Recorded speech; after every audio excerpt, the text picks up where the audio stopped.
Many people, most people, I think, don't necessarily have firmly grounded sense of certainty about the basic principles in their lives, whether it's religion, whether it's politics, whether it's their ideas about how society should be organized. And that's where philosophy is really relevant, I think, or should be really relevant, that it can set out debates that engage people, that grip their attention, and that help them organize their own thoughts. That's the great triumph, I think, of the Enlightenment, and that's the great triumph of the 18th century.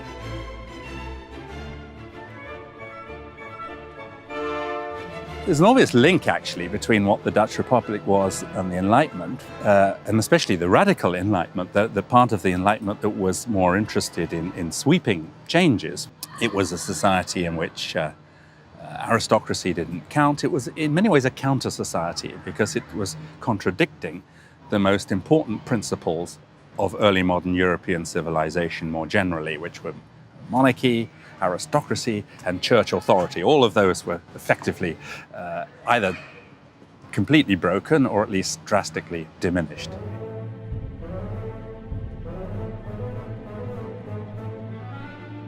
The Enlightenment certainly had an enormous influence on the French Revolution. Of course, lots of things had a bearing on the French Revolution. We must remember that the American Revolution had taken place just a little bit before, and people were very much struck by the implications of that in the 1770s. This enormous intellectual ferment of the Enlightenment, which I myself, many historians would not agree with this. They would agree, I think most historians would agree with it up to a point.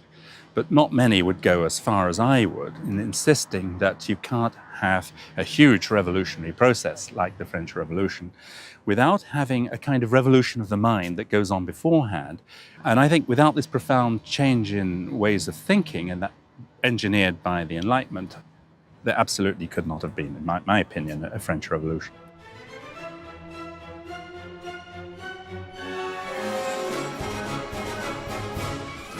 The relationship between Spinoza and the Enlightenment, that's a very contested theme, of course, and the colleagues, the scholars that work on the Enlightenment argue about this a good deal. So you mustn't take my opinion as being in any sense authoritative. But what I would say is that the whole of the radical wing of the Enlightenment, that's to say that part of the Enlightenment that really wanted in a major way to transform the institutions, the shape of life and society, the thought that in order to improve life, you've got to get rid of ancien regime political structures and put in what they already began to call by the late 18th century representative democracy on the basis of equality. Equality, of course, absolutely key word in the late 18th century. Individual liberty, freedom of expression, freedom of speech, freedom of the press, and an equality which is not only between peoples and races, but an equality which is also between genders, between men and women.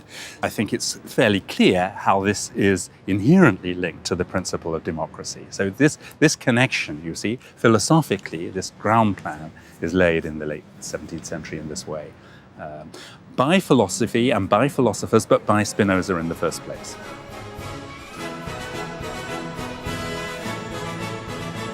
Oh, I'm a terrible fanatic. Yes, I spend most of my time working on history and philosophy, and I write too much, and most of my friends complain about this, and my wife complains about it, and my children complain about it, so I'm sure they're right.